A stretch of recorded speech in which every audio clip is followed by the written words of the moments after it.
For the true stackers out there, I know that there's no number that stops you from buying silver. You're just going to buy until it goes to 50, 100, whatever the next big rally upwards going to be. But for us more normal people, what is that number? What is that number where it's getting too high and it's getting too expensive? I think this idea comes more into focus given that, enough time has passed since the pandemic bump where, pre-pandemic silver was $12, $13, $14 and then jumped up to, almost $30 an ounce, and then we had crazy premiums for quite a while. It's been a few years though. Pandemics, obviously subsided, things have mainly returned to normal. Obviously, a lot of people have billed inflation as this thing that's going to stick around forever. And again, it's been shown time and time again. It's not real inflation. It's more corporate greed taking advantage of the situation to mark everything up. That coupled with shrinkflation, here we are crying about, how much things cost. But with regard to silver, at the end of the day, there's no shrinkflation. An ounce is an ounce, right? The only thing that can move is the actual spot price, but coupled with premiums. Now, premiums, they've been all over the map, but they just never went back down anywhere near what they were pre-pandemic. And that's kind of concerning because especially in this environment where, spot prices jumped up on silver and gold, you're not seeing any type of a quote unquote deal on any type of silver. And so that makes it more and more difficult to justify putting more money into it.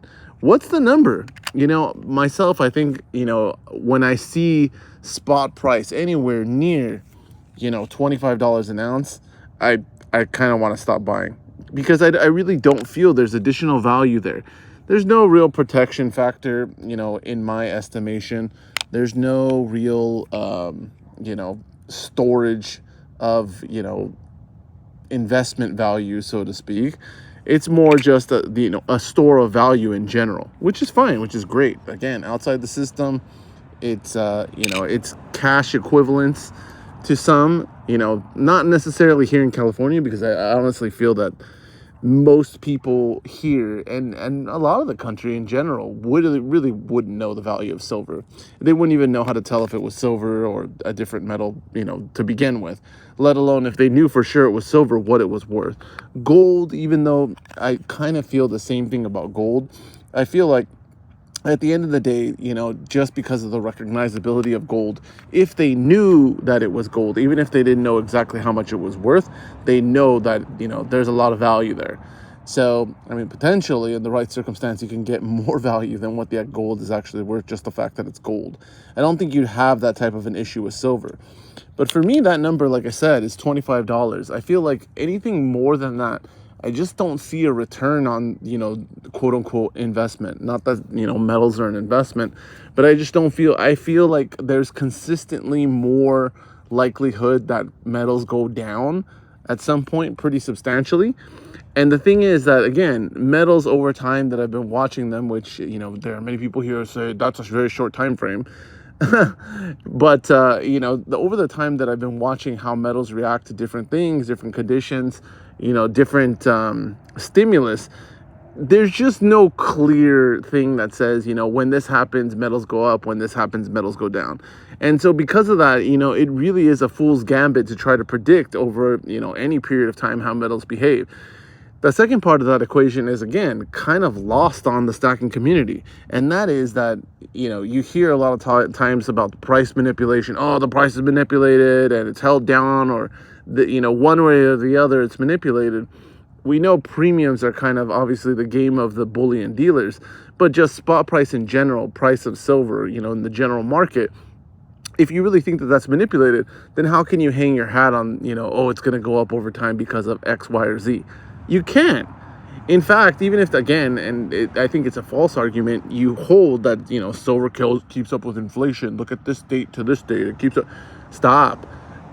Even if you hold to those types of, tenets, the thing is that if you're saying that, okay, everything's changed with, investments, silver, metals, being manipulated, well, then it's manipulated now. So then you can't depend on that being the case moving forward.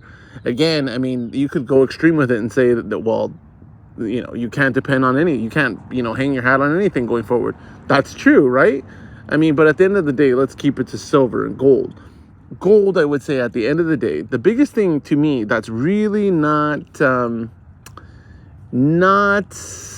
being factored in with regard to stackers, and I think they just really don't want to acknowledge that this is, the reason that you hear, central banks are buying gold. The U.S. Treasury is the new gold. There's no ifs, ands, or buts about it. It is the safest vehicle for value. Now, arguments can be made all day, but what you will see, in my opinion, and I'm going to bring this video back up when it comes, because I know for a fact this is going to happen. Once rates start to fall, you're going to see gold crater, because what's going to happen is all of that money that's stored in gold and central banks buying gold, they're going to offload the hell out of gold. There's no reason to hold it anymore. Central banks bought gold not because of any impending doom or disaster or the system's going to fail. No. Central banks bought gold because their normal currency is U.S. Treasuries. And in a rising rate environment, you don't want to hold bonds because they lose value. You want something that's not going to, be affected by the interest rate environment. So they move to gold. Great. That situation's going to unwind as soon as rates start going back down. Even if it's only nominally at the beginning, they're going to start on the front end getting rid of gold because there's no reason to hold it anymore. Make no mistake, even holding something like gold has costs. It has a lot of things. You got to keep it secure. You got to store it. You got to transfer it. It's not ideal. You can't go back to those days. And so, these kind of things, when I think about these things as far as price, it's important, but it's lost on so much of the stocking community. The stocking community, you got the stackers who are going to do it regardless. That's great. I love it. Excellent. But you got a lot of the people that are in there for the investment value and don't understand anything about it.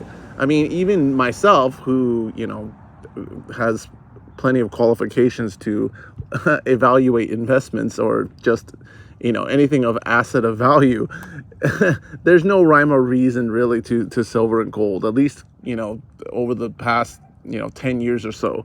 It's just really not there, and so that's the thing, is it's just speculative like everything else, except obviously you have a physical, holding at the end of the day. It's going to be interesting, but like I said, that dollar value, $25, even though, with the inflation, I still don't feel like it's, the value is there buying additional silver over that spot price, especially when you factor in the premiums. It's just, it seems like a losing proposition. That doesn't mean sitting in dollars is any better, but reality, I'd rather put my dollars elsewhere than silver over 25.